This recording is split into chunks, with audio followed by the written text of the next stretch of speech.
everybody, and welcome to Friday Night Highlights. I am your host, Maggie Reed, also known as Mermaid Mama Maggie on TikTok, YouTube, and Instagram, and many other places. Today, we have a beautiful roundup of TikTokers, social media people to talk with us about the weekly events that have been going on. So let's get to introducing them. Hello, everybody. What's up? All right, first we've got Patty the Panda. Please introduce yourself to everybody at home. Hello, I am Patty the Panda. I forgot my name. I am Patty the Panda. I am in a bad fucking mood because I hate the world today. But apart from that, life is good. You can find me on TikTok, Patty the Panda. My content is normally shite. I'm also on YouTube, which you're probably looking at right now. And as you can tell by this opening statement, this too is shite. Have a good day. I have a feeling that by the end of this show, we are going to have a very jovial and happy Patty. So we are going to turn your attitude around. All right, next we have Ryan Shedd, aka Big Daddy, here today. Thank you for having me on the show yet again. I love you all. And Christina, thank you for coming to talk to us, because with this new mask stuff, I'm just glad you're here. So that being said, please come follow me on my YouTube channel and subscribe. I have my 2 podcasts, Ryan Rants and the Nikki and Ryan Show. Hey Ryan, is there a podcast you're not fucking on? Jeez, you're on every podcast. Nope. And I'm going to be on another one next week. So fuck it. But go follow me on those. But more importantly, if you can, please come follow me on Twitter and everything, as I'm getting ready to run for office here in Arizona for LD9 State House. So I'm going to need all the support I can get. The best thing you can do is spread the word about me, get people to come follow me. That's what it's all about right now. So please come support me. I'm looking forward to keeping LD9 blue. And I love you guys. Thanks again for having me. Absolutely. And Ryan, I'm so proud of you for running. It just goes to show that, you don't just have to, say it, you're walking the walk here. And I think it's really admirable. And I'm here for it. Ryan Army for life.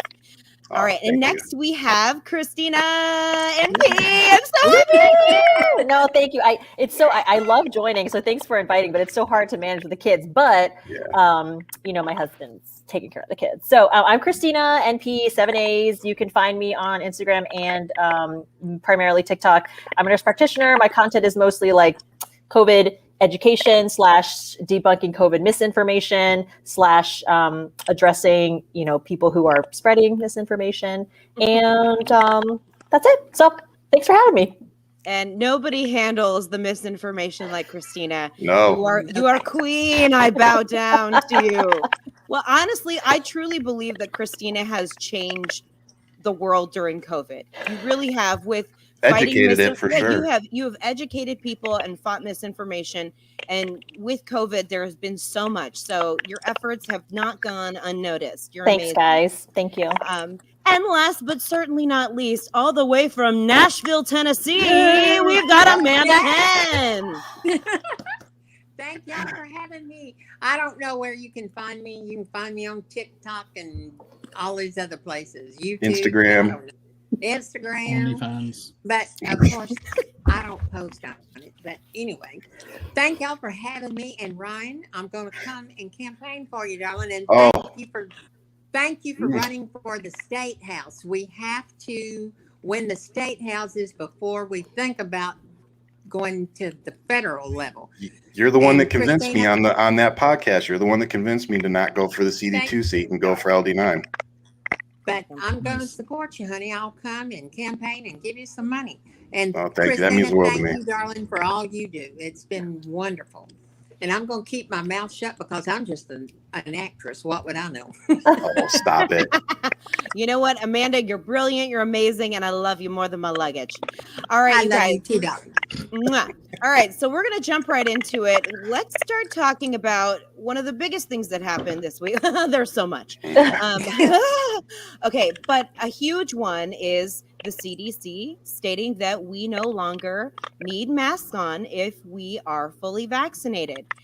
I think this whole thing comes very loaded, considering we have people that are still refusing to get vaccinated.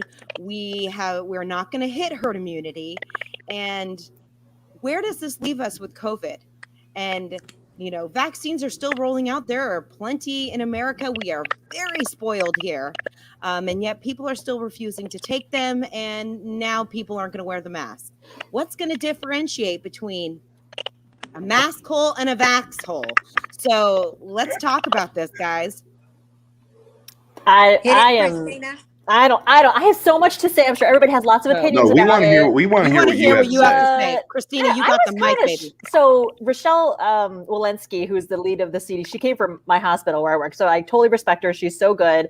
She's super smart. And I think they're very strategic in like how they make these recommendations, because I think they realize that people, there are that group of people that need that like incentive to get vaccinated. And for that group of people, I think their hope is that this is going to make them say, all right, I'll get vaccinated. That's it. I'm tired of this mask.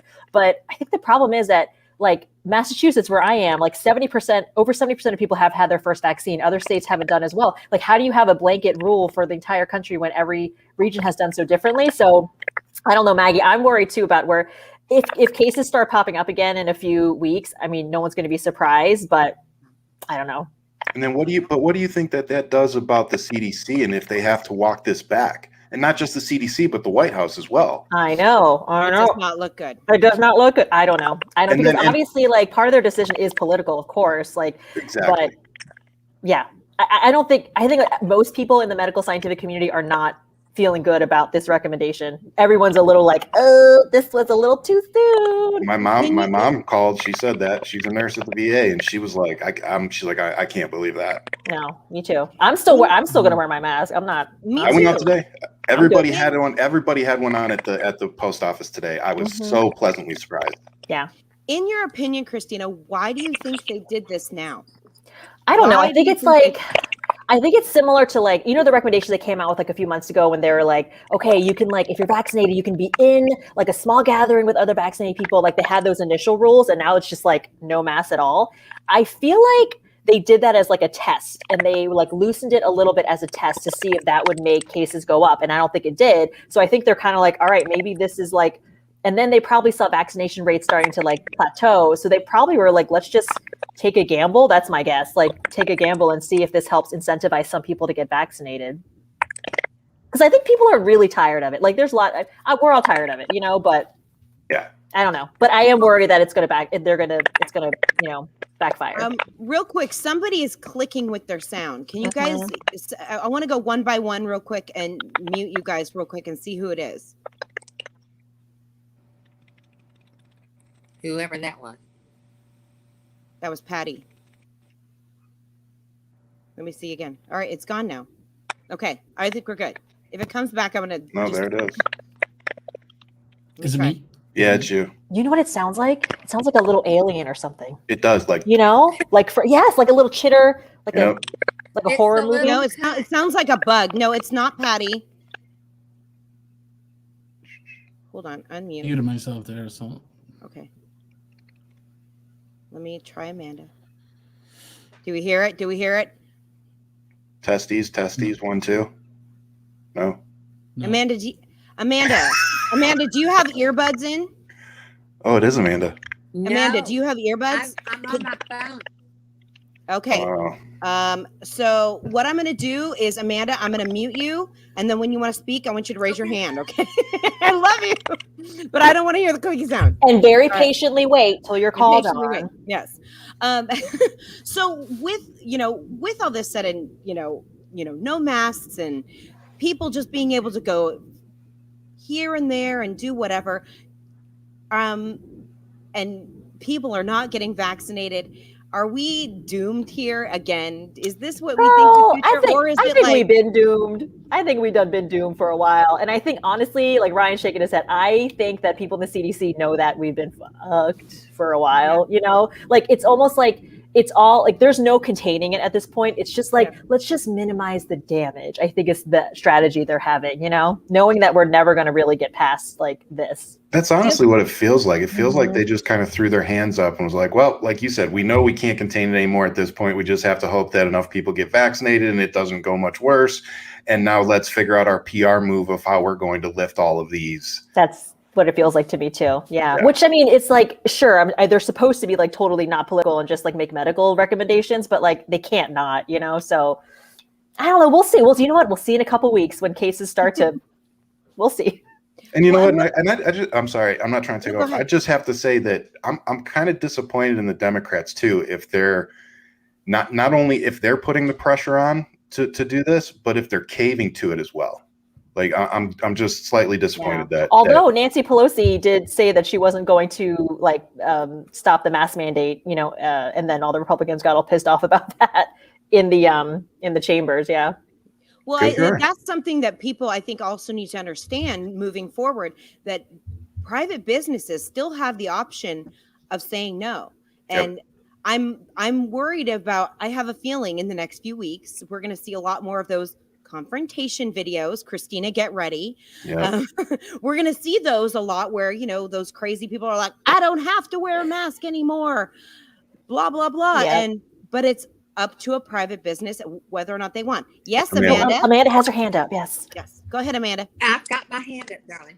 But the thing about it, the ones of us that's had our vaccines, and you know, we don't have to worry about it. If somebody's stupid enough to not get them, well then, you know, what can you do about it?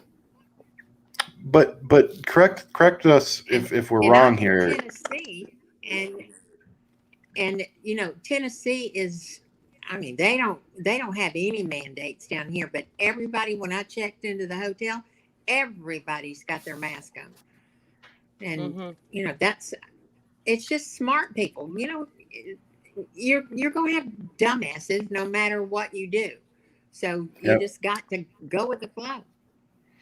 And I posted that on Twitter. I said, look, at the end of the day, we can't get upset anymore. The president, the White House, the CDC has all come out and said it's okay. So we can't, at the end of the day, I don't think we have a leg to stand on in terms of confrontation. You know, I mean, if it's the business, then it's up to the business. But in terms of federally and even statewide mandates, they're all been lifted. So we don't really have a leg to stand on anymore, you know, in those confrontations, in my opinion. I feel like it almost sets a really bad precedent that what these anti-maskers, anti-vaxxers have been saying the whole time, now they've been validated. Yes. And that's where I think we've drawn a very serious problem here, because you're giving them exactly what they wanted. I feel like this entire pandemic, you know, Christina, you have children. It's like, it feels like a bunch of kids stomping their feet, wanting a cookie for dinner, and then we give in and we give them a cookie for dinner. That's my best analogy. I think it's like a toddler, you know, having a tantrum. And this is just another okay, here you go. Yep. Well, now here's my question, and it's related to kids. So my kids can't get vaccinated if they're under 12 years old. So if I have to take my kids out, or a single parent has to take their kids out, they have to wear the mask. Now, the masks aren't really to protect them. It's to protect other people from their germs. So if you have a bunch of unvaccinated people walking around inside of stores being assholes, and somebody's got to take their kids in there, and they don't have their mask on, they're not protecting the kids. That's the part that's upsetting me. Yep. And then they're just throwing their hands up and saying, well, leave your kids at home. Not everybody has that freaking option. No, not everybody. Or they say, oh, kids don't get that sick. I mean, that's not the point. Shouldn't we all want to protect our kids from even the tiniest risk of something bad happening? Yeah, I'm totally with you, Ryan. Yeah. Would you feel cool knowing that you walked into a Home Depot and a kid ended up getting sick because of you and died? I don't want that on my freaking conscience. No, but frankly, the people who won't wear masks, who are unvaccinated, they don't give a crap anyway, frankly, right? Nope. That's the sad part about it. I'm more worried about my children, you know, getting COVID and becoming like long hauler kids, where it's like, yeah, they're probably going to get over it, but for how long and what are the lasting effects? We still don't know, especially for like I have a 2 and a 5-year-old. So for me, it's like, you know, they're little bodies, they're teeny tiny little creatures. And it's like, you know, we do everything we can to protect them, but I'm lucky I'm in an area where people are constantly wearing masks. Same. And I think we'll continue to do so. Thank you, Bay Area, California. Like, it's like people are always wearing their masks. And if you are not wearing one, I mean, biking, doing anything, people are wearing it. And I'm lucky, but I'm just afraid of that confrontation coming forward of people just we've heard Tucker Carlson the last few weeks saying, go up to someone, tell them that it makes you uncomfortable. I'm sure that's. What do you think about that, Christina? Oh my God, I can't even. Rearranged. I can't. I know. Hey, Patty, I'm curious. In Ireland, are you guys still aren't in lockdown? Are you?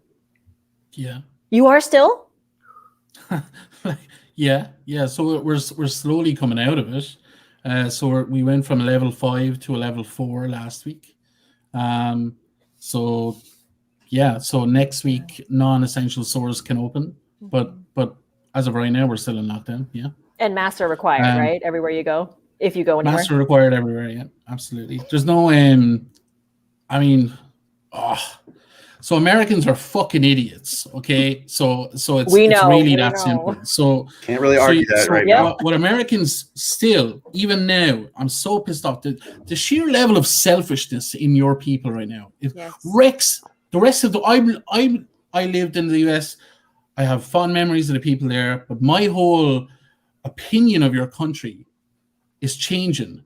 The most selfish country in the entire fucking world. There's billions of people on this planet who would give their right arm for a vaccine. And some of your states have to give away $1 million as an incentive for people to get a Are we serious?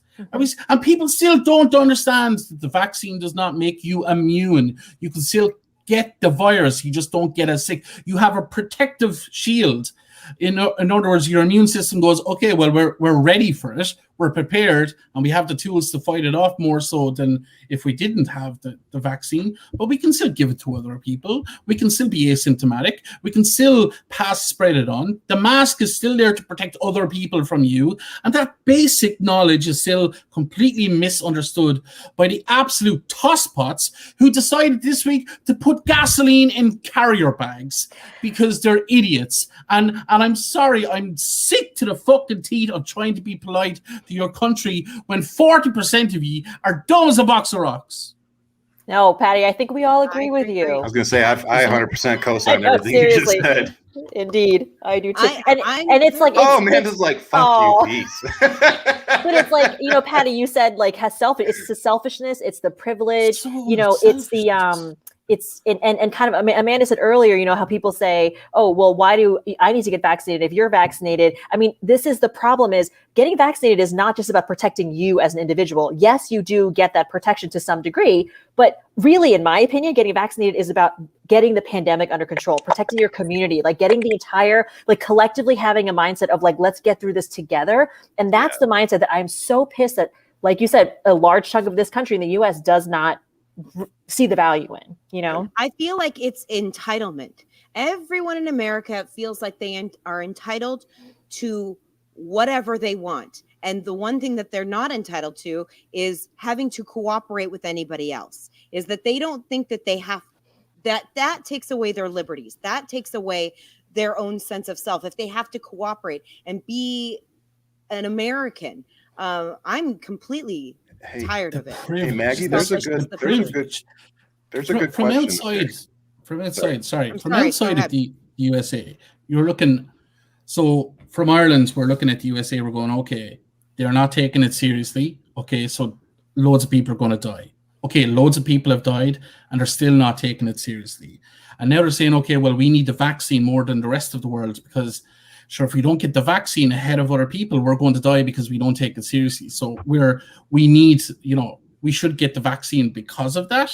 Mm-hmm. And then it's like, okay, we have millions of doses of vaccines in a shed somewhere because just in case, whereas the rest of the world is like, okay, we have no vaccines because the intellectual property rights are not being shared amongst the rest of the world. So we can't mass produce it in the same way as we would want to.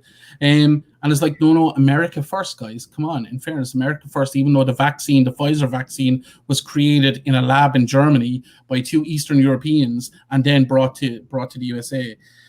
And now it's like, oh, we don't really care about herd immunity because sure, it'll just be like the flu and we'll just deal with it every year. And the rest of the world is like, well, what about the variants? What about now the rest of the world has to be prepared for Americans bringing different variants to the rest of the world, just in the same way as Americans are going, oh, geez, I hope the Indian version doesn't come over to us.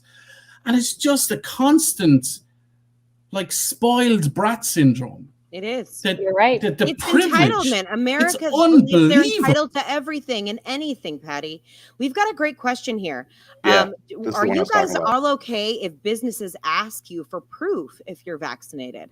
Yes. Yes. Yes. Yeah.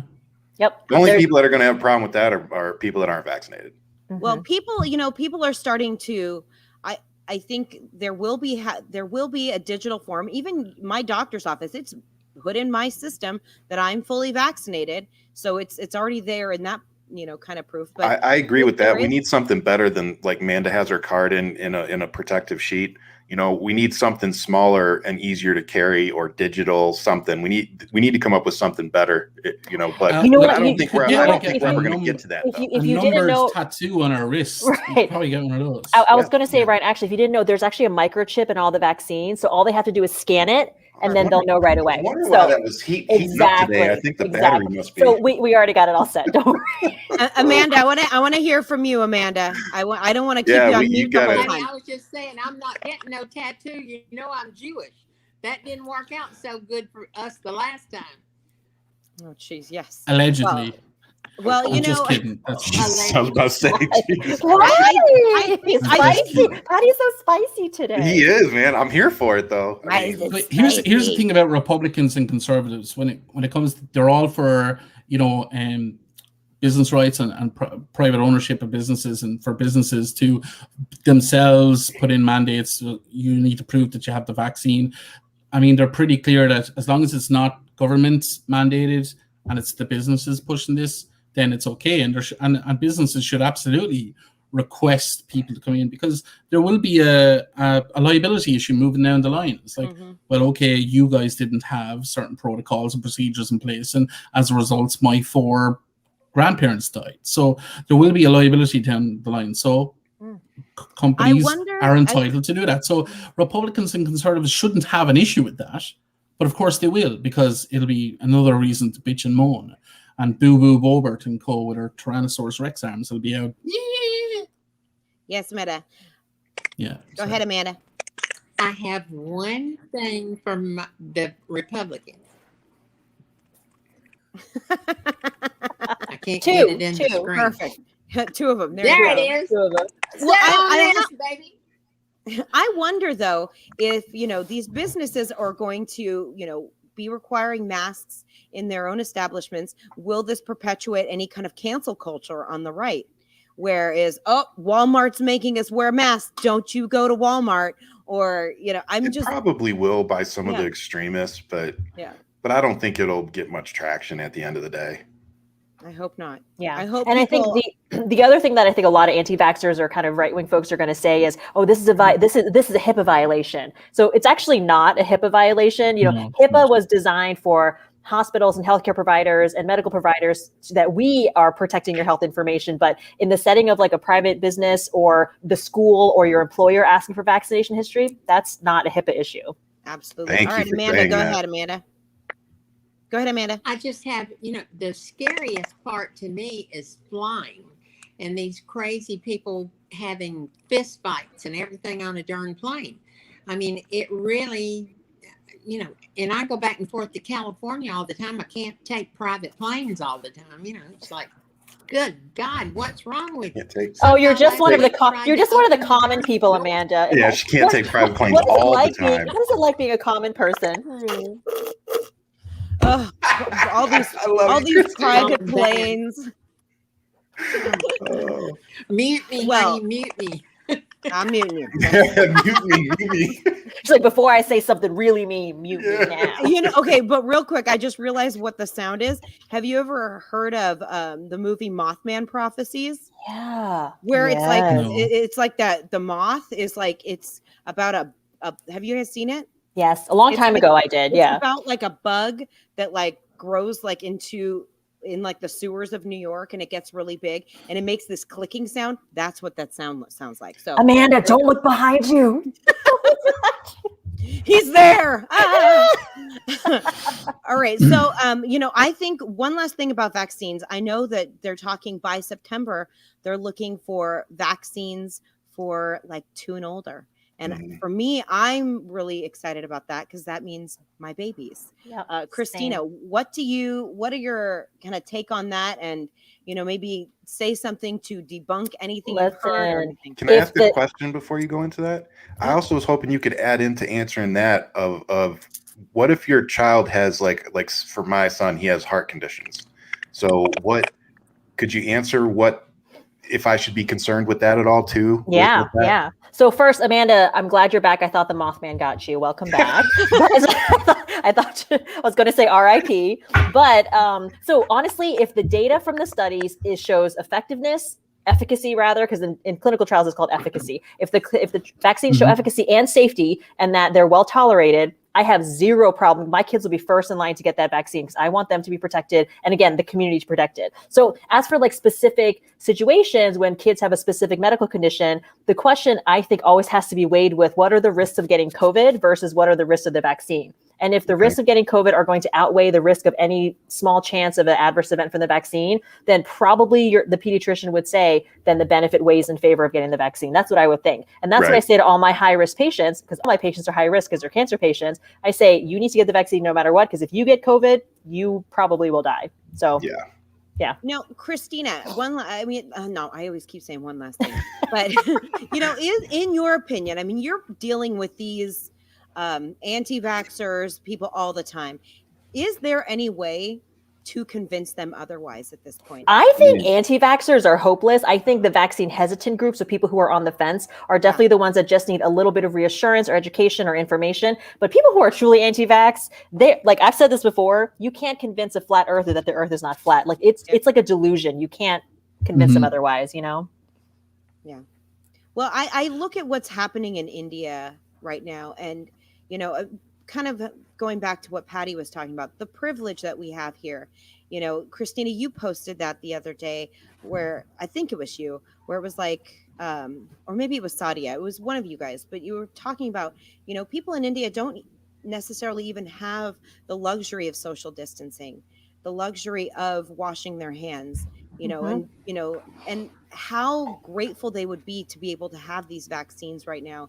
And yet we're in a country of people that are dismissing this. And so many people are just dismissing it and, the privilege. And I understand why Patty's, so fed up with America. I'm feeling it myself. Oh, I'm so pissed off. Like there's people even in my comments going, well, my grandfather took the vaccine and he died 4 days later of heart failure. And I'm getting to the point where I'm like, no, he didn't. Yeah, exactly. Move on. You're lying. Are you calling me a liar? I am. Yes, I am calling you a liar. And unless you can show me the death certificate where it says that, and then immediately go, well, is it a coincidence that my friend also has heart failure in hospital? No, it's not a coincidence. It's just another lie. So stop lying.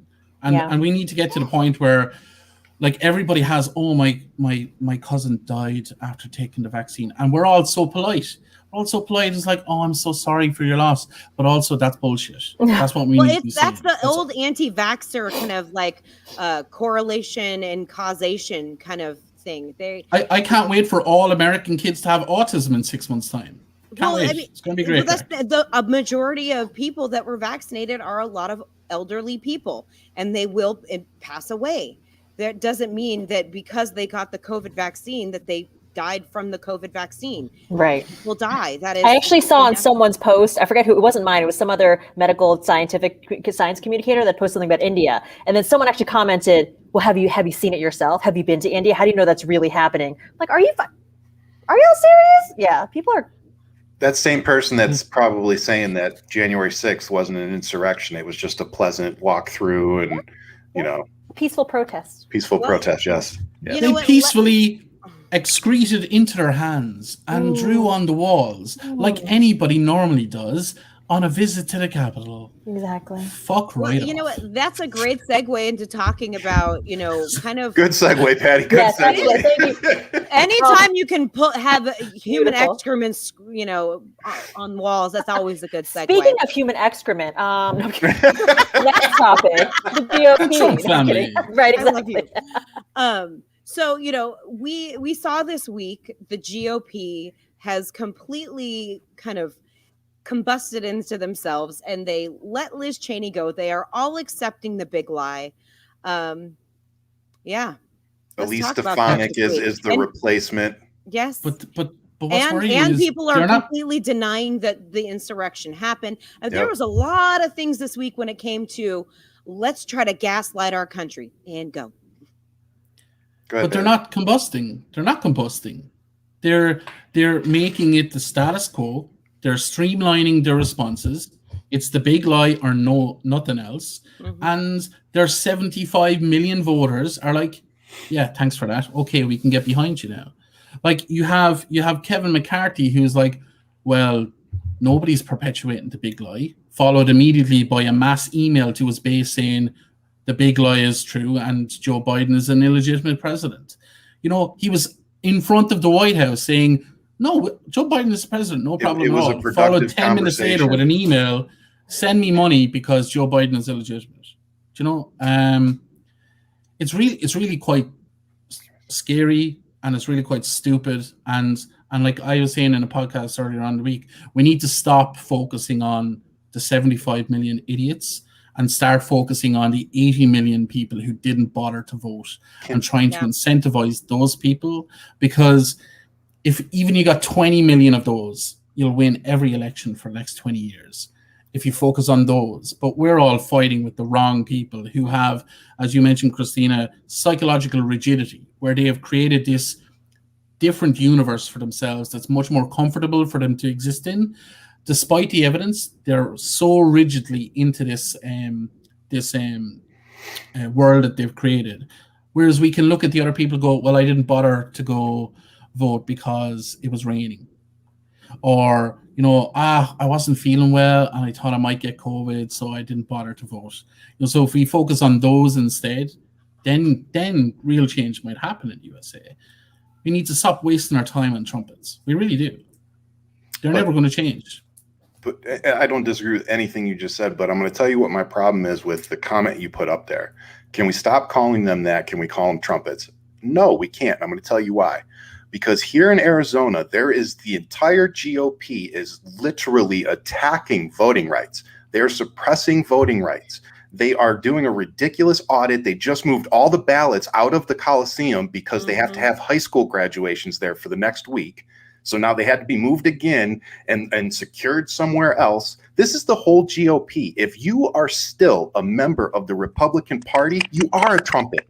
You are a Trumplican. Go watch the video of Elise Stefanik this morning standing at the podium saying that the leader of the Republican Party is Donald Trump. So stop calling them trumpets. All Republicans at this point in time, you're all fucking traitors.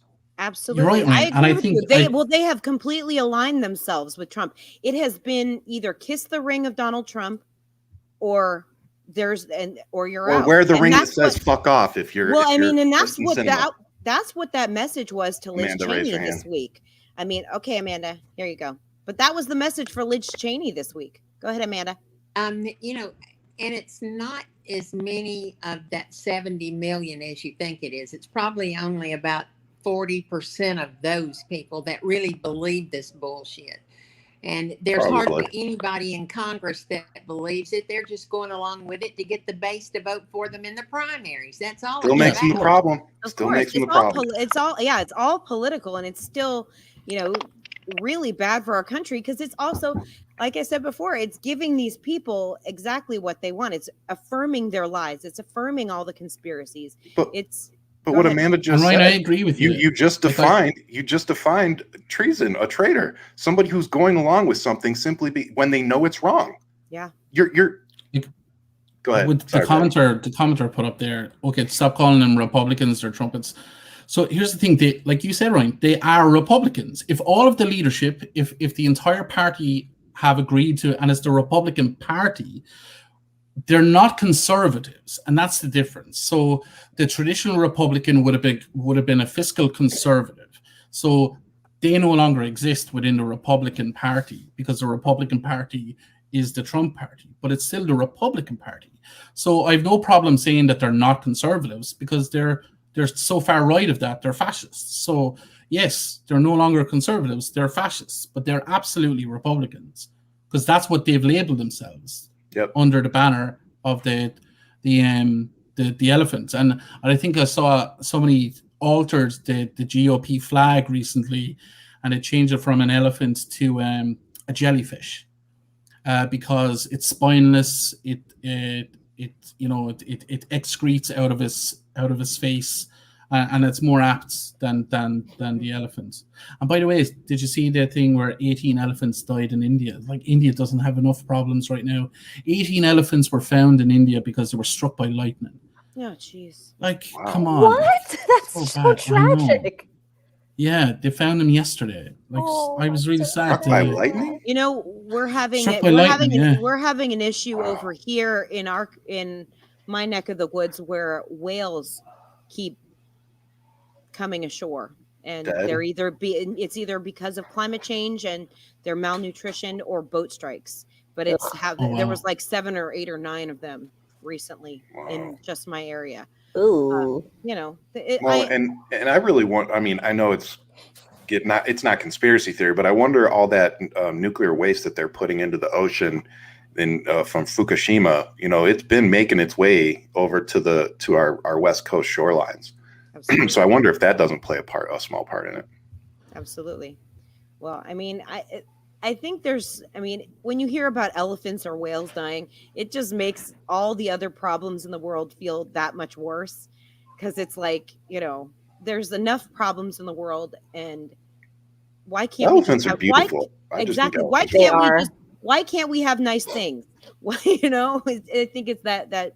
And we're going to get to mental health, and we're going to talk about that in a little bit too, because see, we care about the elephants and we care about the whales, but I saw Donald Trump Jr. He tweeted about how it's only 0.004% of the fatalities were kids in this pandemic, and it's like, so much smaller numbers than we thought. I'm like, is this guy for real? That's 4,000 babies. That's 4,000 children, and they're totally okay with 4,000 kids are dead, and they don't care. It's almost like once you put a few zeros within that statistic, it's like it doesn't matter.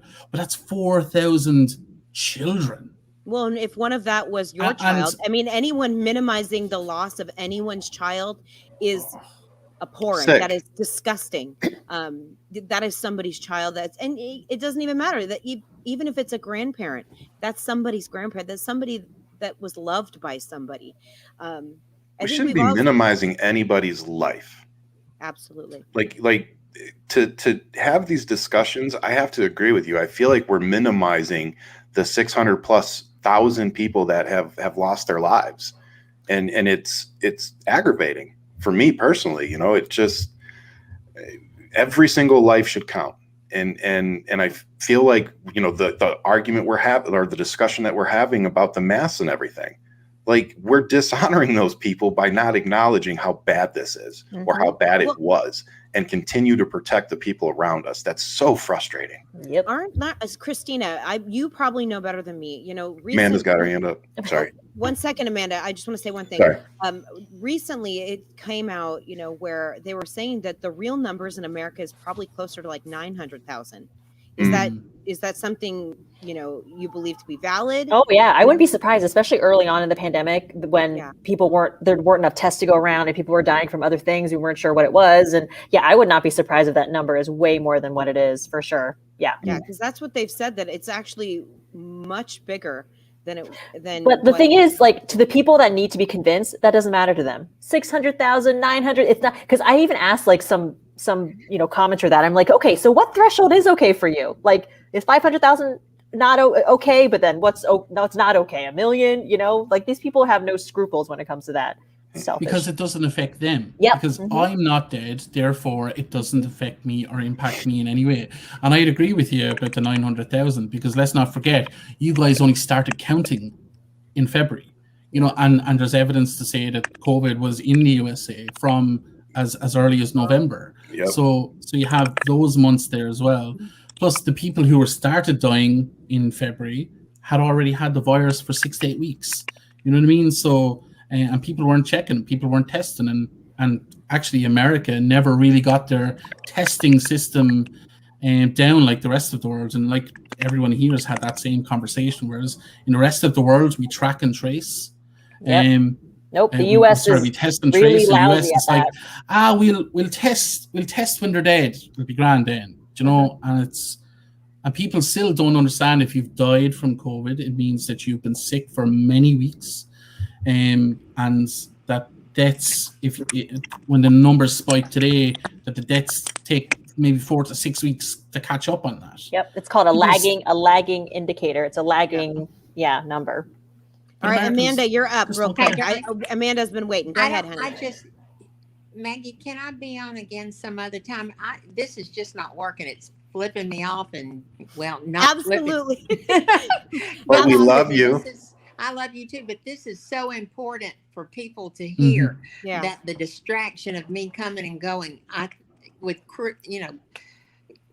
Christina being here, it's just important that we don't have this kind of distraction. I love y'all. I love you. We'll be in contact, Amanda. I love you. Okay, bye, honey. Bye, Amanda. Look out for the Mothman. She wasn't supposed to click herself. What happened? I did that the other day with the Nikki show. Yeah, I think in clicking Amanda out, she clicked herself. Amanda clicked herself out. Welcome back. Hello. It booted me. Yeah. StreamYard. Okay, let's continue, guys. Sorry. So, moving forward, talking about, we went back to COVID, which is absolutely great. But I want to talk about, the perpetuation of this big lie now in America and how the GOP has just, grabbed a hold of this. Where do we go from here? If we have one party that is holding on to complete mistruth, and because that's the thing, we can't just say it's Trumpers anymore. Like Ryan said, this is the GOP. This is what they have come out this week with their, feelings on Liz Cheney and ousting her. They have put their foot down and said, we believe that this election was stolen. Yep. We believe Donald Trump. We believe in Donald Trump. Yes. He's the leader of our party. Yeah. There's no differentiating between the two anymore. Yeah. There's isn't. So in the rest of the world, so let's say in Europe, in most of the political parties in Europe, the way it works is the leader of the party, if so you have a general election and the party that wins most seats or whatever, the leader of that party becomes the prime minister or the Taoiseach, whatever. But the leader is somebody who represents the party values across the board.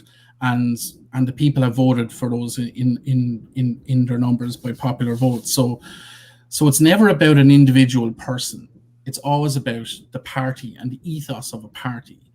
Whereas in the USA now, it used to be about, I think of, JFK, and you always knew that JFK was a Democrat and he was a liberal, and he was a progressive. Reagan, you knew Reagan was a Republican, absolutely, without question.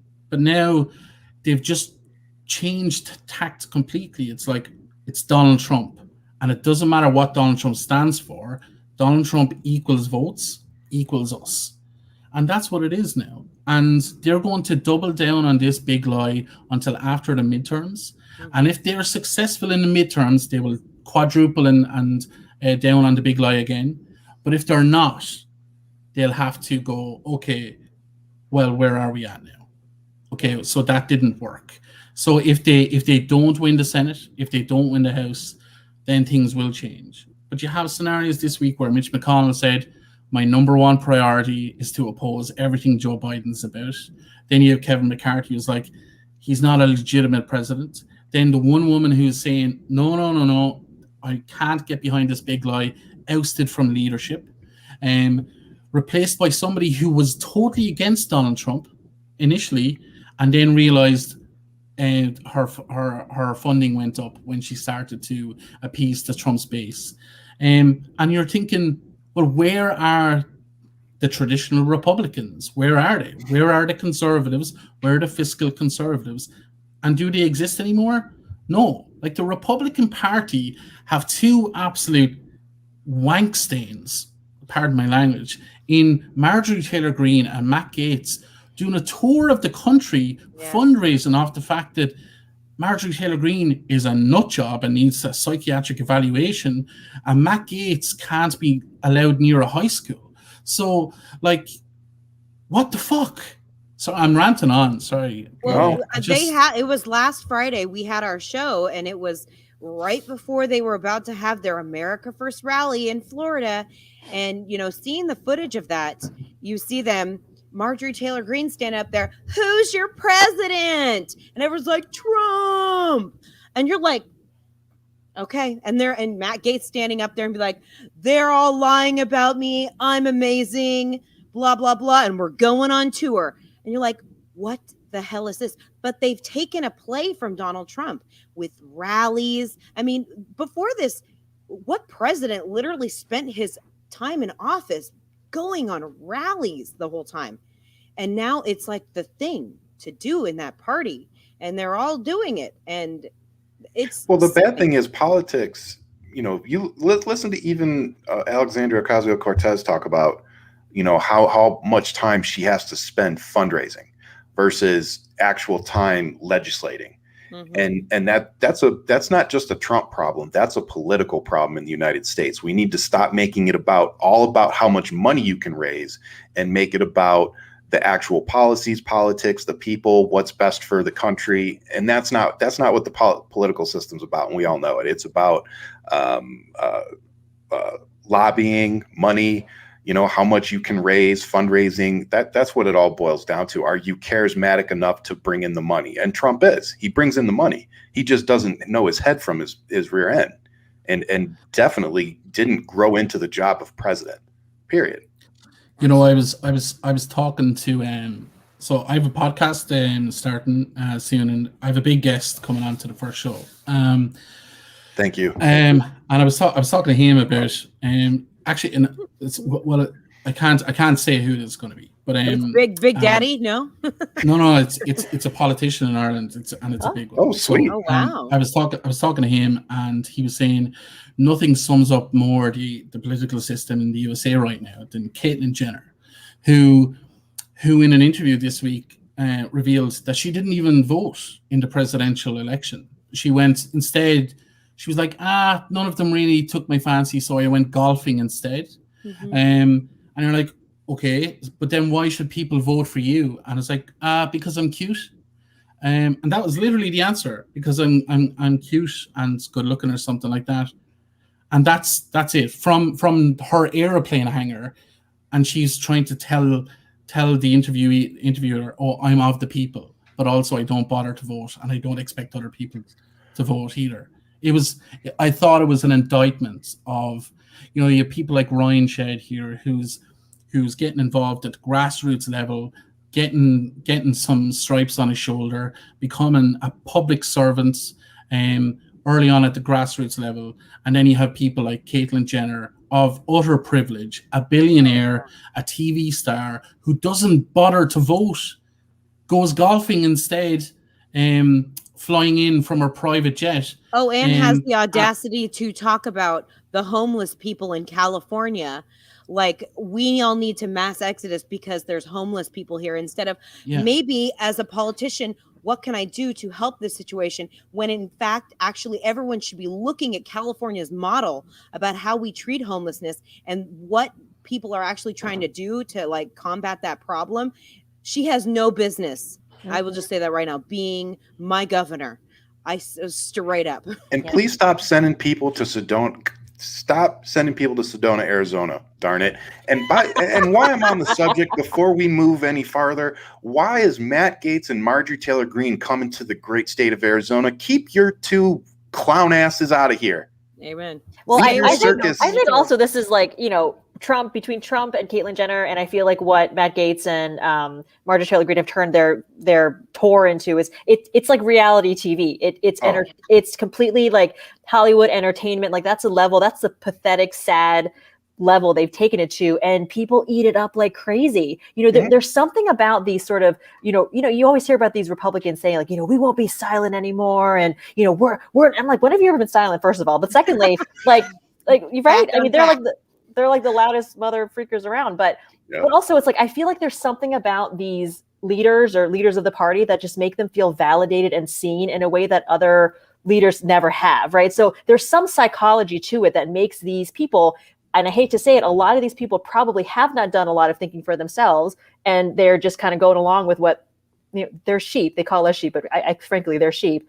Yeah. And I think in some ways they're feeling now seen and validated in a way that they haven't been before. They feel like the country's been taken over by, college educated, intellectuals and Ivy League, politicians. And I just think there's something to that, Yeah. Yes, hey, Ryan for governor. Ryan, why don't you move to California? You take on Caitlyn Jenner. If anything, I need to stay here and take the governorship of Arizona. we got our own issues, but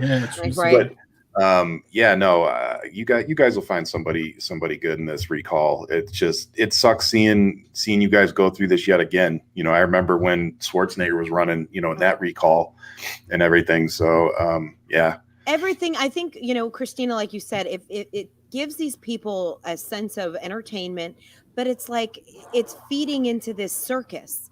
And I just, when I heard about Caitlyn Jenner, I was more like, not another celebrity, not another one. Like the atmosphere in America just feels like it's all for entertainment value. It is. But that's the thing, we can't get anything done. It's like so snail pace here. It's all for show. It's just breaking my heart. We're the Leslie Nopes of the world. We're the Leslie Nopes. That's my favorite. I love that show, Patty. You know what I mean? And I don't know. It's she's a character, but there are people like Leslie Knope in cities and towns across the USA who love their community, who would literally do anything for their community and would do it for free.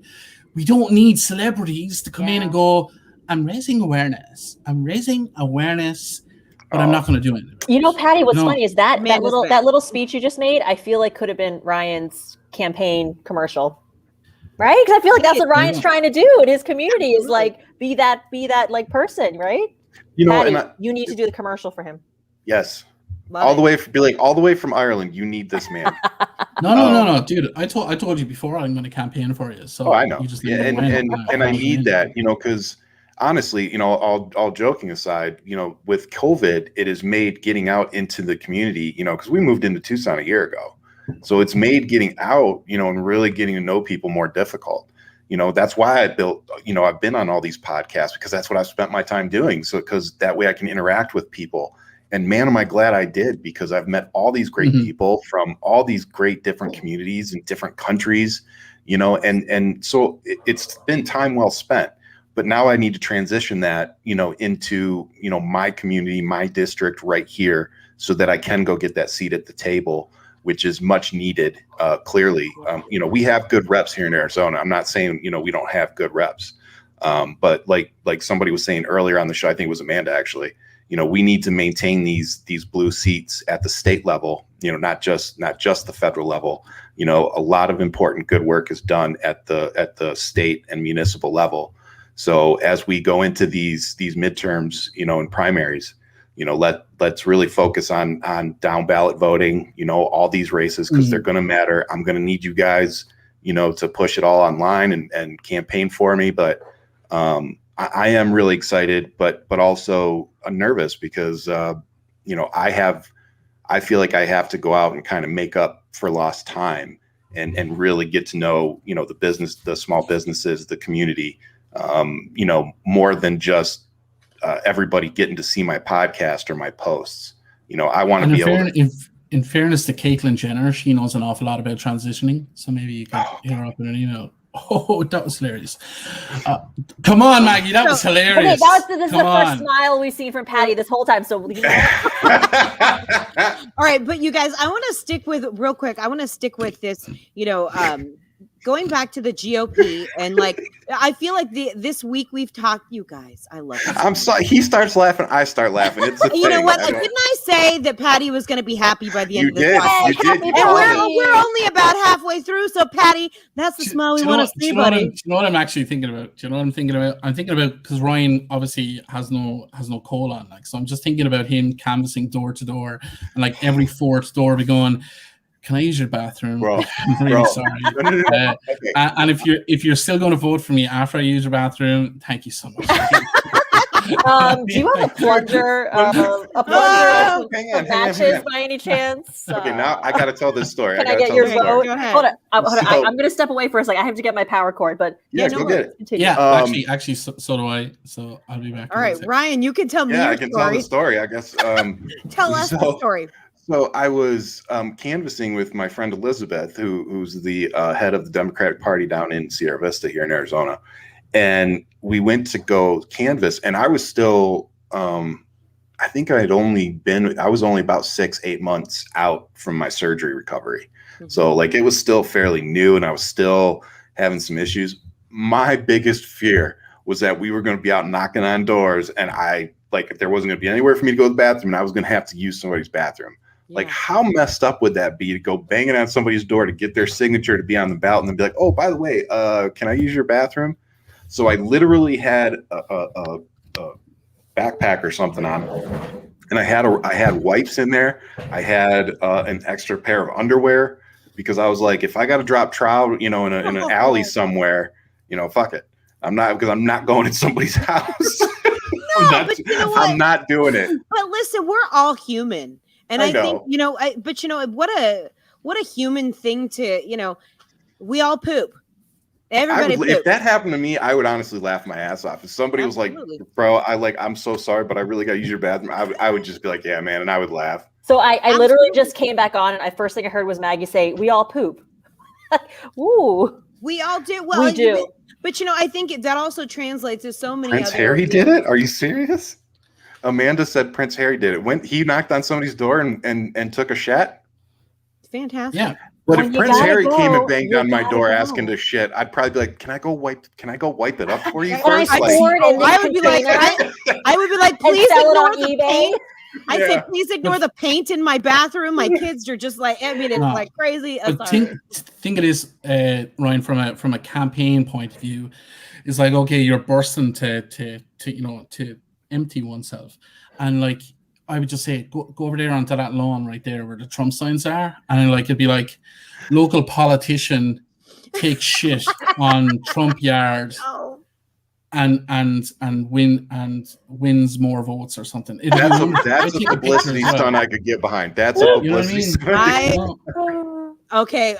Either way, even if that doesn't happen, someone needs to Photoshop that happening. And in the background, there then you do you know that song "Chocolate Rain"? Oh my God! Ryan will come and win election.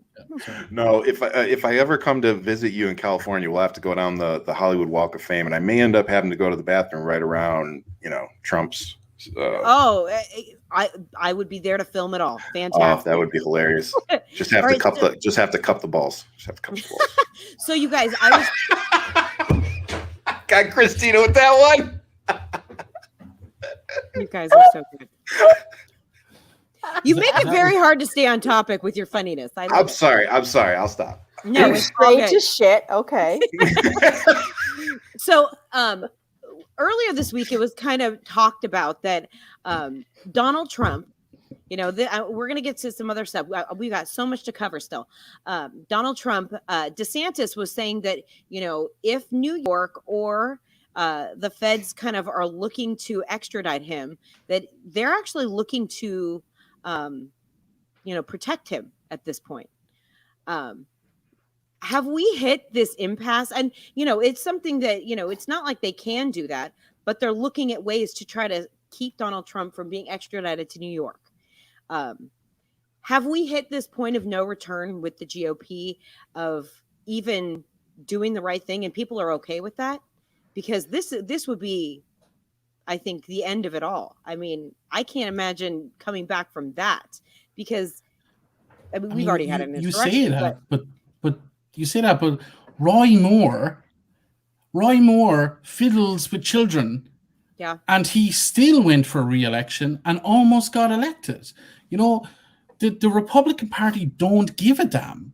They don't care. Like, they went after Andrew Cuomo because of inappropriate inappropriate behavior in the workplace. Like, resign now, fucker, resign. Mm-hmm. Matt Gaetz fuck the child. Sorry, pardon my language. Fuck the child, and actually wasn't content with fucking her in one place, brought her to another place and did it there too.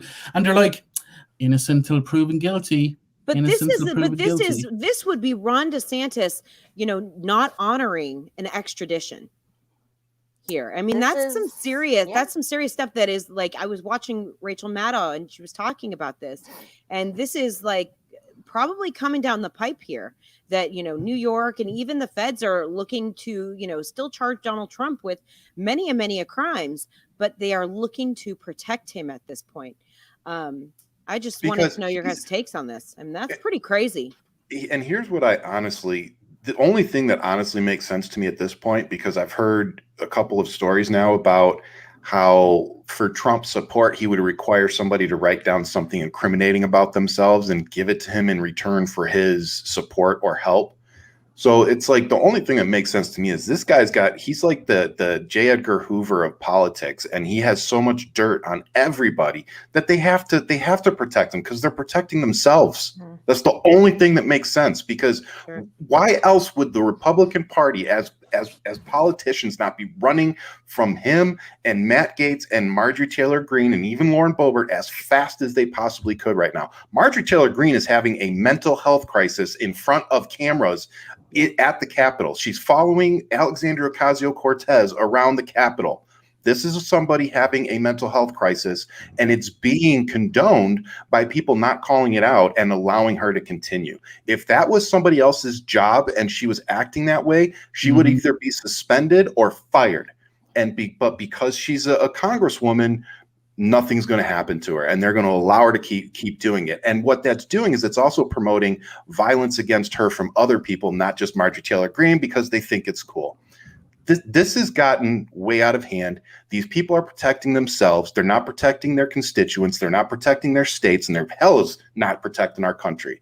So, we need people to wake up and see that the Republicans are really destroying our country, and the numbers point to that. And here's the kicker too. You guys keep talking about the Democrats don't want this, don't want that. We want to see everything fail. Are you really paying attention? Like, all the Democrats have been trying to do for the most part is help other people, help other communities besides our own. The only thing the Republicans and the conservatives are doing is conserving what they have and protecting their own. That's all they do. It's a bunch of white people that is all protecting. And the fact that they kicked out Liz Cheney and then installed Elise Stefanik or whatever her name is, that should tell you everything you need to know about the current status of the GOP. They are lost. Yep. And I think that there's no moral compass. There's like zero moral compass, and it always kind of borders right on the border of like morality and legality. Like, they're always just like towing that line a little bit, but from a moral standpoint, it's remarkable to me how these, not only as individuals, but as a party, there's no conscience. There's no sense of like reflection or introspection, or it's remarkable how, it's great. I'll tell you something. I mean, I am going to be pissed. Hold on. I'm going to be pissed though. If we get to a point where, charges are brought to Donald Trump from New York or federally again, and there is still no accountability. And I mean, I'm prepared for it, but I mean, if there is people shielding him and protecting him and going against the law for this, I am going to be so mad. It's not just about being mad. That'll be the point where we must tear the system down and rebuild it, because it will have failed at that point. Yeah, absolutely. Sorry, go ahead, Patty. The evangelicals. Yeah, I was just going to say, just to Christina's point, the evangelicals are a classic, because they don't use the Bible as a guide. They use the Bible as a weapon. They weaponize the Bible to attack people rather than use it as a guide to assist people. Well said. And that's the oxymoron. And in terms of Donald Trump and the charges, where the fuck are they? What is taking so long? What are we waiting for? Shit, or get off the pot. That's what I'm, we're all in the rest of the world. We're like, okay, the election was in November, I thought there was charges raring to go, ready to go. I thought there was indictments ready to go. I thought he had to give a DNA test sample in one of the cases against him.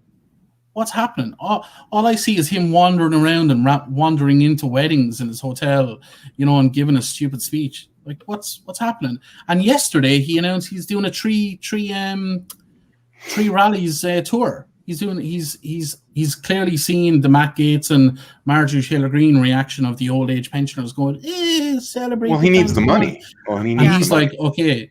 Grifters. But where's all the money gone? Like, they got over 480 million since the election. It's tax-free loans for where's him. It gone? He takes they spent that 30 money. million on. They spent 30 million in courts on the courts on the appeals. Where's the other $450 million? Well, Ivanka and them got what was that? A $10 million house down in Miami, something like that. Yep. Then Trump bought another property. They've been dumping money into their golf courses, trying to keep those afloat. Like, when they finally get this guy, the amount of tax fraud they're going to find under this dude is going to be massive. But that's what I'm afraid of, Brian. When, like you said, shit or get off the pot, Patty, because when is this going to happen? Well, but we got to realize they just got, I'm not saying they just got it, but it's not like they've had his taxes for like 2 years. But I agree, it's time for them to come up with something, because the longer they go, I think it's what you were saying earlier, Maggie, it's emboldening them to continue, what they're doing right now. Well, so if we don't hold him accountable, and we don't set the precedent that we are not going to allow anybody in this country to come into a leadership position and do what that man did again. And we are not going to continue to allow businessmen to continue to fleece our country for their pockets any longer. And that's the message that would be sent if we take care of Trump. I think the longer we go after this insurrection, the more, we saw this week.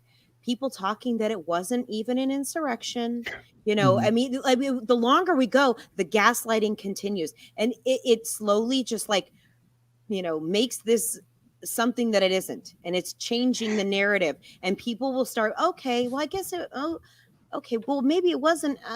It clouds the issue. We know what happened then. It still boggles my mind that we're still that still there are people that are not arrested for this, and our president incited this, and he got away with it. What a time to be alive, people. What a time to witness such horrid things happening in America, right? Well, and we've got here in Arizona, we've got one of those said people that went into the Capitol on January 6th verifying ballots down here at the Arizona ballot audit. So yeah, it's a great time to be living. Well, speaking of a great time to be living, let's talk about the crazy people in this country putting gas in bags this week. And, we were talking about this before the show. The reason for the gas shortage is a pipeline becoming under attack from cyber attacks. And I guarantee say where it came from. What? Say where the cyber attacks came from. I don't know where. Europe or Russia? Probably. Europe, yeah. No, they've came out and said it. It came from, I didn't know that.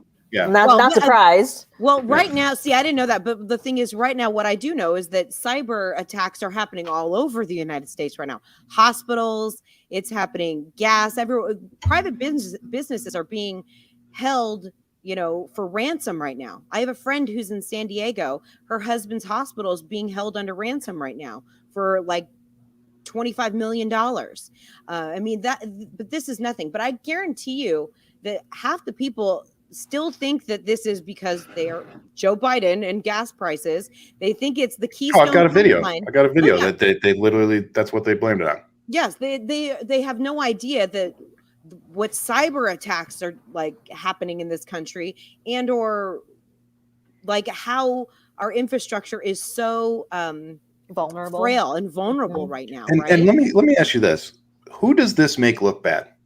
It doesn't make the Democrats look good, but they're saying that it's Democrats' fault. And I'm sorry, but the way that I've seen these people do business and what we're seeing them all capable of doing, I personally think it's Republicans and people of that ilk that are purposely doing things like this. When attack comes out of Russia and that that most of the people in the Republican Party have had direct ties to Russia over the last 4 years that we've seen, it's kind of hard not to correlate the two. But here's the kicker, and I really want to point this out.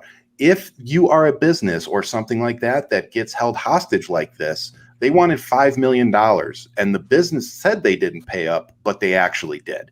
So they sent them $5 million, and then when they sent them the key for it to turn back on, it was going so slow that they still had to stay on the backup the whole time. Wow. So they got the money, and it didn't even do anything when they got the key. So, but look at the pattern. So when Texas happened, when the big freeze happened in Texas, well, that's because of the Green New Deal. It's Democrats' fault for the Green New Deal. And you're like, hang on, how is that possible? Seeing as the Green New Deal is not even a thing yet. It's not even on paper yet. How is that? But it's the Democrats. It's always the blame game with them. Yeah, this company gets hacked, and they tell the people, we're fixing it. Don't worry. Don't panic, buy. It'll be okay. And then it's like, well, Joe Biden obviously decided yesterday to put up the price of gas. So we've no more gas. So everybody buy their gas. And people are putting gas in plastic bags, in cardboard boxes. Somebody in Florida filled up his Humvee full of gasoline containers and then started smoking, and the whole thing went on fire.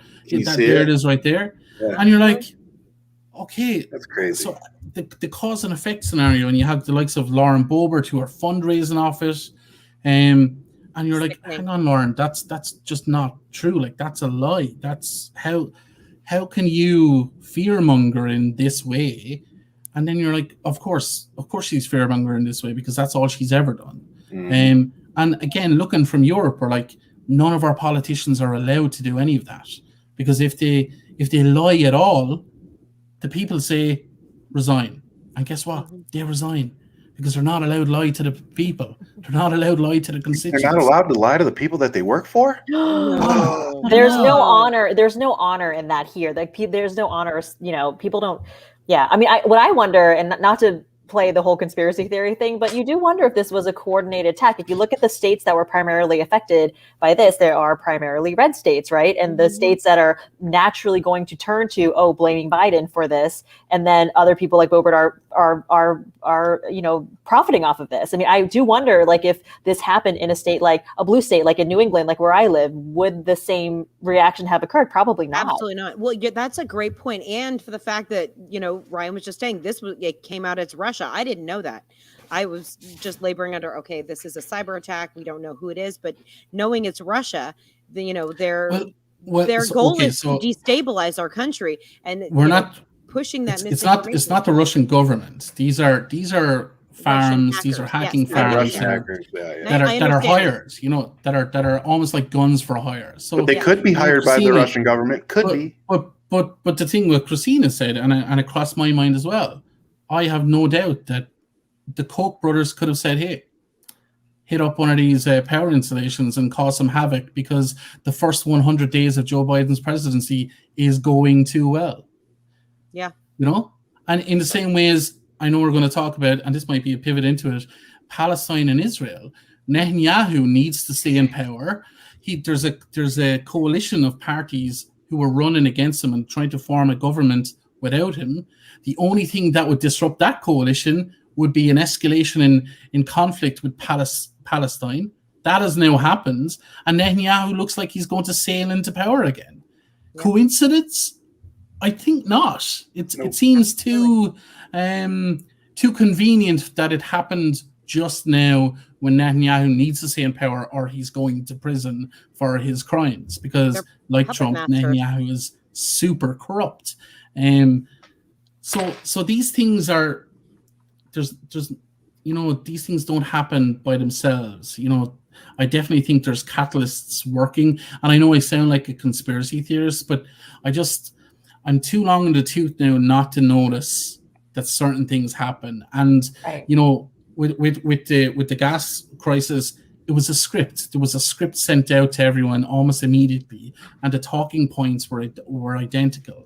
And then you switch over to Israel, and Netanyahu's spokespeople were using videos from 2018 to create the illusion that the Palestinians were were sending far more rockets than they actually were, and it makes it look like the Palestinians have these massive missile installations, when the reality is they're making mortar on their kitchen table. It's a very different scenario, but we'll probably get into it in a minute. But I just think there's no smoke without fire, and I think it's an inside job. Yeah. Oh, I believe it. I think how do people stay in power? How do the rich stay rich? Keeping the status quo, being puppet masters, manipulate the system. Absolutely. I mean, we're educated people. We can see, the forest through the trees here. That's, I think, and I think that it's also a very scary thing, knowing that we are so vulnerable in the United States with our electrical grid, with our water, with, our dependency on oil. There are so many things that can move things in a way for the powers that be, and they know exactly how to do that. They're perfect little puppet masters. Yeah. But let's talk about Israel. I mean, I want to get into talking about what happened this week. I'm afraid to talk about it. I've been getting so much crap every time I make a comment about it. I hear you. Well, if you guys don't want to, you're anti-Semitic. That's the thing, and it's one of the only things that I'm uncomfortable talking about as well, because there's the second you talk about Israel in any way, shape, or form, it's despite the fact that you're talking about policy and political individuals, you're immediately accused of being an anti-Semite, and but then again, at the same time, lots of us aren't. We're not experts on it, so we're just given opinion, and sometimes that opinion can hurt the cause as well. So I'm conscious of that, and it's one of those only things that I'm not 100% talking about. Yeah. I'll throw a theory out there, but I'm certainly not going to say I pick a side or anything like that. That's not something I'm comfortable with. Well, if you guys don't want to talk about it, I completely understand. And I'm gonna co-sign what Patty said. Actually, I'm gonna co-sign that because I posted something showing how Israel had taken over Palestine over the last since like 1940 something, and I got several private messages telling me that I needed to go educate myself.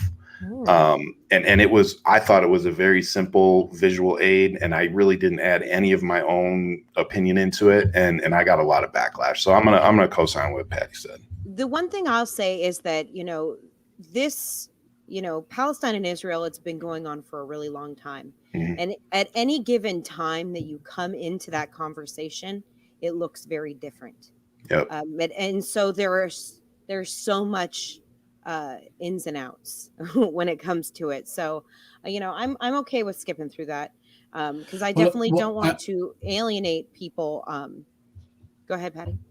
Oh, sorry. I think there's a lag there. I think there's one thing I will say and that is that the Irish government and the Irish people as a whole typically stand with the people of Palestine to the extent that we have banned all Israeli goods from our country. We refuse to purchase anything from them.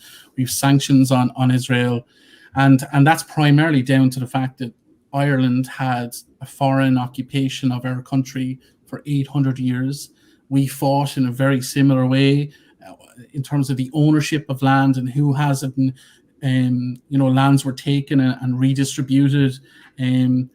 Millions of people died. So the Irish government, as a policy, are very pro-Palestine. And if you look at minorities around the world, like the Native Americans, the Choctaw people stand with Palestine, and Mexico stands with Palestine. You'll see many different instances of oppressed people, and I'm not picking a side here, but oppressed nations around the world have a policy of being standing for Palestine and just looking for human rights for the Palestinians. And again, not looking at it through the lens of Judaism or the Muslim faith, but looking at it from a humanitarian crisis as opposed to a religious thing. And again, those people who are of Jewish faith or a Muslim or an Arab background will say, well, you can't talk about this without talking about religion. And that's where it gets clouded for most people. But certainly from a humanitarian point of view, it would be great if children could stop being killed every day. Agreed. That'd be great. Yep. See, I'm with you on that 100%. And nothing else needs to be said after that last sentence. Yeah, that's the most devastating part of any war, any conflict is the innocent loss of life. And I think we all can agree with that, Yep. So, moving forward, it is Mental Health Awareness Month. And I definitely wanted to talk about what that kind of means to you guys. I think, coming out of COVID, there is a lot of there's a lot of mental health issues that we're going to have to face coming in the future from what we've been through in this last year, politically, medically. What does Mental Health Awareness Month mean to you? And let's talk about that. Who wants to go first? I mean, it's important. There's no question it's important. I think, especially in light of COVID, it's even more important. Personally, I've struggled with postpartum anxiety and depression after my second kid. It was really bad. Totally hit me like a ton of bricks. Was not expecting it at all.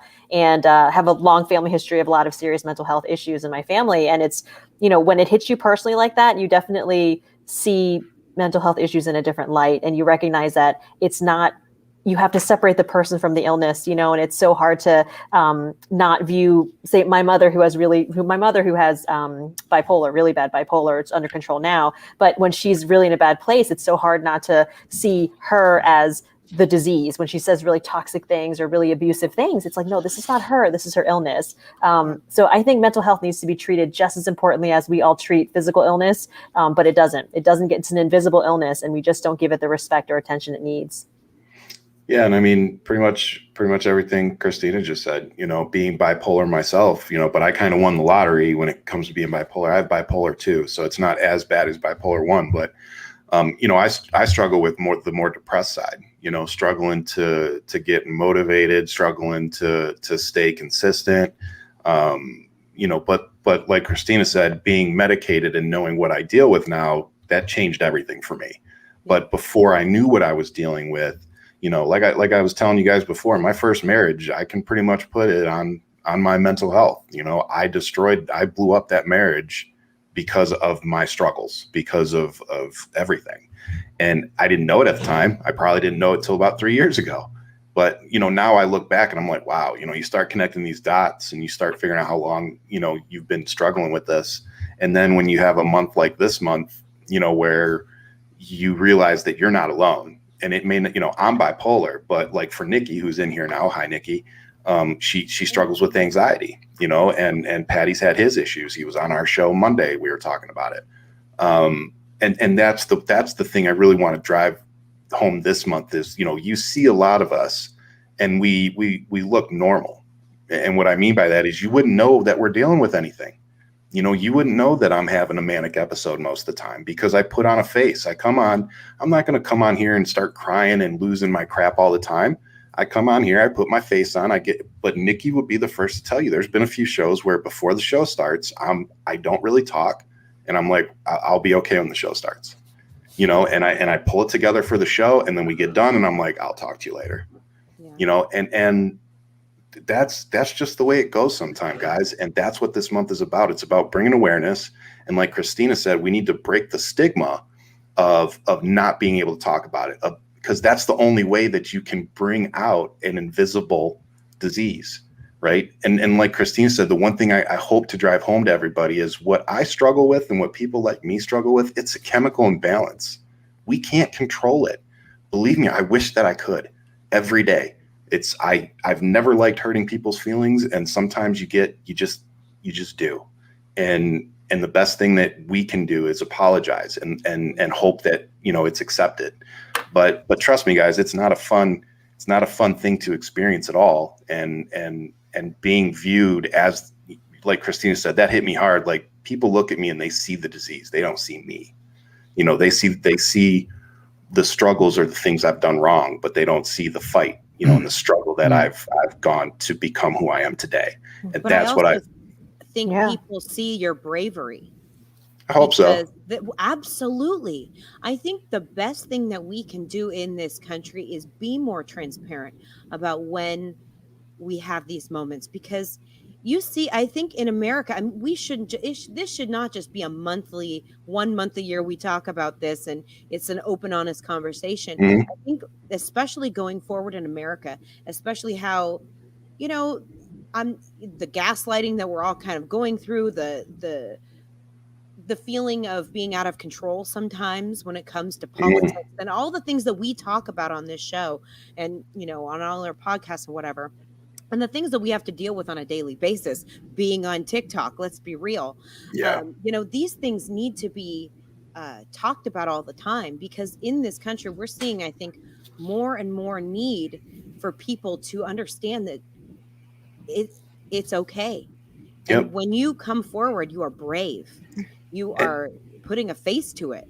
And I want to say one last thing. You know, when I did put out a video, and it was actually after Patty was on Ryan Rants, and we talked about mental health, and we got kind of deep into, you know, some stuff about my family, and it sent me into like a 3-4 day, you know, thing. I had a horrible weekend, and I put the video out, and I think within an hour or two, I got a text message from Patty, and it was, "Hey brother, love you. If you need to talk, I'm here." That's all it was, you know. And I have people here that call themselves my friends who would never fucking text me that. Yeah. And that's the reality. People in the United States don't do that. No. But my friend in Ireland, he fucking takes the time. He takes the time to figure out how to message me real quick and say, "Hey man, love you." Yeah. Why You know? do you think that is? Are we just, no, I mean, is it in America? Are we brought up to just be like, every man for himself, hide your emotions, don't let anyone know, you're always gotta be on top of it. I feel like it's partly that, but I also feel like a lot of it is a lot of people's instinct is to fix things, right? I don't think there's enough value placed on, like, Patty, the message you sent to Ryan. Literally all that did was just validate. Said, "I'm here for you and I love you." And you weren't trying to fix anything. You weren't trying to tell him, "Well, try doing this or try doing that, or think about this positive thing." That's not what you were doing, because that's not what Ryan needed at that moment, right? So I think there's not enough value placed in literally just being present and validating. And sometimes that's all a person needs. We don't need our problems fixed all the time, you know? So I think friends don't check in with their friends when they need to, because they're worried that they're either going to get sucked into it or they're not going to know what to say or what to do. So they just feel like, well, fuck it, I'm not going to call, because what am I going to say to them? You know, I can't make anything better. Point. That's a good point. I also feel like I remember. Go ahead, Patty. Sorry, just a couple of things. So I remember when I lived in the USA, and I remember so the pace of life in the US versus the pace of life in Ireland, it's they're worlds apart. So, you know, in the USA, I'd be, you know, 100 miles an hour versus Ireland 15 miles an hour type of thing. And it's so competitive in the USA. It's so dog eat dog. It's so like, I have to show success. And any form of weakness or showing of any kind of weakness is instead of embraced, is capitalized on. So people use that to their advantage and against you in some way, shape, or form. If not immediately, at some point down the line. So there is that culture of, I cannot show my boss that I have anxiety in my high stress job, because my boss will no longer trust me in that job and everybody else will move beyond me. So there is that. In general though, like, you know, because I'm a massive advocate for mental health, as most of you know, and Ryan, that text message was actually to a different Ryan. I'm sorry about that.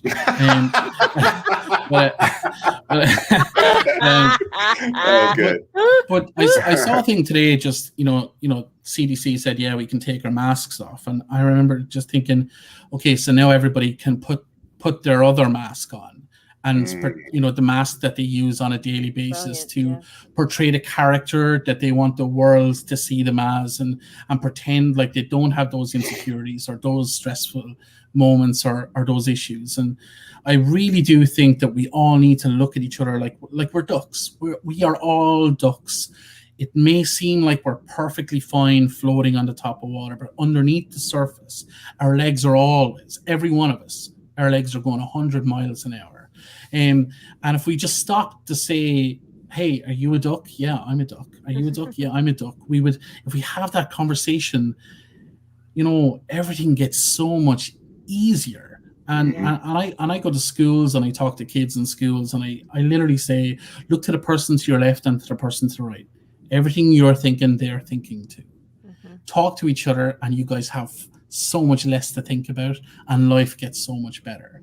Yep. I love that. And there will come a time in the USA where there is that level of awareness, where people just realize life is not about, you're supposed to work to live, not live to work. Yep. And I think that America is based on that. And the American dream created that, false foundation. Say, if you work your ass off, you'll be happy. And the reality is, how many of us who work our ass off are ultimately happy in terms of money? We're not.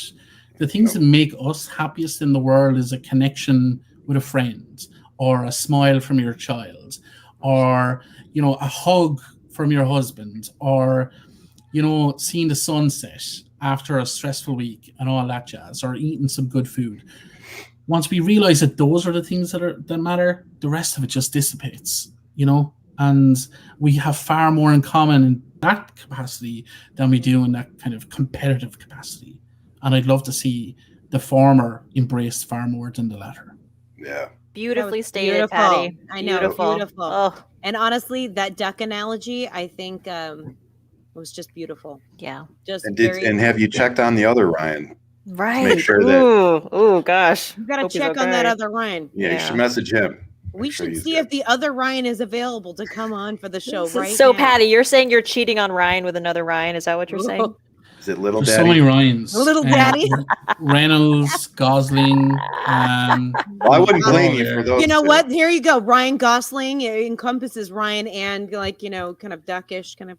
Oh, Gosling. Cute, Maggie. That was really nicely done, Maggie. It completely it flew over. I got my our mom heads. jokes here. I got my mom jokes here. I got it. I got it right away. Please? I got it right away. Can we get the bill? Look, and just in terms of like what Ryan was saying there, again, in terms of your mental health, very often depression and other things are a chemical imbalance, and sometimes we cannot get there ourselves without some chemical assistance, even if it's just temporary. Please do not be afraid to address a chemical issue with a chemical solution, even just in the short term, because sometimes that's just a little pick-me-up that we need to give ourselves a fighting chance to make those changes about diet and exercise and mindfulness and meditation and journaling. Sometimes we need a couple of weeks of that medication just to help us to get there, and then everything else looks after itself. So don't ever be afraid to go, okay, I need help.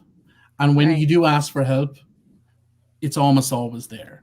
It really it's like if your doctor said you have high blood pressure, you need a blood pressure medicine. Most of us would say, all right, whatever I need. Yet we put a different value on medications that are meant for our mental health, for sure. Like you said, as if it reflects some sort of weakness or, some lacking that we have, which is a shame that's how we view mental health. And I want to piggyback on that and say, first, like Patty said, medication saved my life.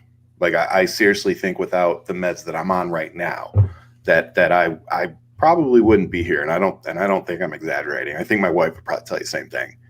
And so, but with that being said, I want to point out too, if you are somebody who's struggling, that they didn't get my medication right the first time out the gate.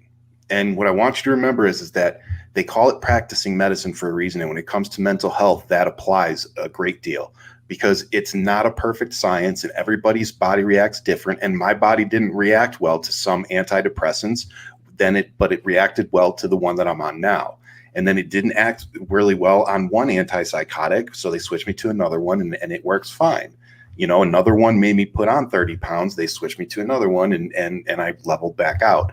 So don't get discouraged if the first medication that they try isn't the right one, because sometimes either your body doesn't, it rejects it or whatever, but you're going to have a good team of doctors and make sure that you let them know if it doesn't. And, don't be afraid of the medication. And like Patty said, for some, it'll be a couple weeks or a couple months. For me, I've already accepted that this is a lifetime thing for me. I have to take these meds every day. And I've gotten to the point where I accept that, but it was scary for me at one point. I just, if you guys ever need somebody to talk to about it, my DMs are always open. You can find me somewhere, but don't be afraid of the medication. Don't buy into that stigma, man, because the medication is what has allowed me to get here. Yep. Absolutely. The medication is what has allowed me to be a good mom to my kids, and after I had postpartum depression, anxiety, was put on antidepressants, and my gyne was like, you can come off of this if you want. And I was like, no, I'm gonna stay on it. I mean, I'm doing good. I don't want it. Like, why do I want to mess up what's not broken? So. But it's almost like you didn't know you needed it till you found it, and you're like, ooh, this actually this feels like the way I'm supposed to feel. Exactly right. Yep. Yeah. I love And there's that. that beautiful moment of realizing, it's like, oh wow, this is how I imagine other people are feeling. I cried. Oh, wow. I cried. Okay, this is awesome. This is great. When you come out of that darkness and that depth and that fog, I'm getting goosebumps. I'm literally getting goosebumps thinking about it, because I think it was about 6 days. It was about 6 or 8 days into my current regimen of medication. I was sitting on the bed and I looked over at Jen and I was like, this is how I wished I could feel for years. And I started crying because like you said, it's exactly what you said, Christina. I felt that fog start to lift, and you start to look around. You're like, ooh, I actually appreciate my life. Like, I actually want to get up and do shit. Like, I actually want to be a productive member of society again. Awesome. And it's a very overwhelming feeling. Yep. I think this is such a great message to, send home to everybody. Don't be afraid to reach out. Don't be afraid to reach out to your friends. Don't be afraid of any stigma when it comes to medication. No. There's no shame. Don't be afraid to say I need help. Yes, absolutely. And it's been a year and then some change for people. And I think it's very important that we are here for our friends as much as we can be. So for anyone out there that we're here, our DMs are open, like we said. But also reach out to people in your life if you feel like you need to talk to somebody. And I think that's a really great message to kind of leave with tonight. You guys have been so great and so incredible.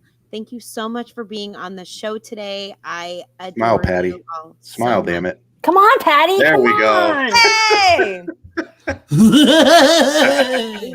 See, this is also where the time you're like, maybe I should have ended the show when we started talking about poop on the wall. I don't know. Like, maybe we went 20 minutes too long. No, it's just, you hit the high and then you go after that. It's just like, there's only one place to go. But you guys are incredible. Thanks for having me, Maggie. Yes, thank you. Christina, I adore you. I was talking about you on my live yesterday. I said, God, I just wish she lived near me. I would force her to be my best friend. Like every day I'd be like, I'm coming over. I've got the kids. I love you. Oh, you're so sweet. As the cool kids say, I stan you, Christina. Do you know what else, Christina, I'm really enjoying is you're showing on Instagram in particular, you're showing extra elements of who you are. So you're doing a lot of the gym stuff and the workouts and oh my God, Patty, you're paying attention to that. You're so sweet. Of course, yeah. Your mother's. She was also wearing a Baxel shirt while she was doing that. I was. But we're getting to see that side of you as well. So it's not just like the nurses had us on. So and you're a fucking awesome person. You know that? You're so sweet. The more of that, absolutely. And it's great to see. You guys are awesome. I love it. Thank you. Y'all are great. And I die for another dramatic reading of comments. Another dramatic reading of comments. It's freaking brilliant. I don't need to wear a mask. Why do I? I mean, they're just so ridiculous. Y'all are great. Y'all are great. Love you. All right, let's go around. Everyone plug what you want to plug before you leave. Let's start with Ryan Shedd. Oh, thank you so much. Thank you. And Christina, thank you for all your information on the mask info and everything. Like I said, I was really excited to hear you were going to be on the show. That being said, go subscribe to my YouTube if you haven't already, and catch my podcast with Nikki New on Mondays at 6:00 Eastern, 3:00 Pacific. And then you can catch me on Ryan Rants Tuesdays at 5:00 Mountain Standard Time. And I'm sure I'll have this schmuck on there again sometime soon. But yeah, as always, thanks for having me on the show, Maggie. I always love coming on. Much love. Keep fighting. Yay. All right, let's go to Christina NP. Hi guys, I'm Christina. I'm a nurse practitioner. You can find me at Christina NP with 7 A's on TikTok and Instagram. I do mostly COVID education and addressing COVID misinformation. And yeah, thank you for having me. I love you guys. Love you. And Patty the Panda. Yeah, Paddy the Panda. I just do my thing. So obviously I do some politics stuff. I'm doing a lot more charity stuff of late, especially towards mental health. And I don't know if some of you saw last week, I was doing the Darkness into Light thing in terms of suicide prevention and suicide awareness. And, and I'm fully trained in suicide prevention and safety training, to help people in need. And we there's a group of us in Ireland who fundraised for that, and we raised 7.1 million euros is what we raised as a collective. So we're really quite proud of that. Yeah. Stay tuned for more of that type of stuff. And I have a podcast coming soon, obviously, which is going to be amazing. And yeah, and obviously Irish scenery, and I can't wait for them to give me 3-minute videos so I can give you like 3 minutes of the Irish countryside instead of so beautiful 59 seconds. Awesome. And also, let's continue to talk, because Ryan gets this look on his face when we're like so far into a show because he really needs to poop. And he gets, How do you know? This look on his face. He gets a look on his face. He's like, come on, dude. Like, I need to start pooping. You keep talking, 20 Patty. minutes. So dude? I know. That's what I'm doing. And typically what happens when we start to do this, all right, we're gonna Christina starts looking at her phone and starts immediately replying to No, people. it's all right, because I gotta put my over. kids Let's I also gotta put give the it kids up. to bed. Yeah, let's also give it up for Amanda Hen that was on tonight. Yes, Amanda. Hi, Amanda, we love you. All right, so leaving with me, I'm your host, Mermaid Mama Maggie. I just want to plug one thing, and I have a little commercial to show. I came out with a clothing line. It's called Vaxhole. A Vaxhole is, and Patty is wearing the hat right now. Which way? I don't know. Patty's wearing the hat right now. That's one of the designs. And a Vaxhole is somebody that is vaccinated against the COVID-19 virus and loves to brag about it. And 100% of the proceeds are going to UNICEF to vaccinate 2 billion people in over 180 countries. So it's just a way for us to do our part and also let people know that now that you don't have to wear a mask, that you're still vaccinated and you love to brag that you are. So with that being said, please follow everybody here on all their platforms. Give money to Ryan, campaign Yes. contributions. Yep. I'll be begging soon. Absolutely. And we will be there. And thank you guys so much. It was a wonderful show. And I will see you next time. And with that, here's a commercial for Vaxhole. Wind on my back, sun on my shoulder. Don't need no more map to get where I'm going. 'Cause wind on my back, sun on my shoulder. Don't need no more map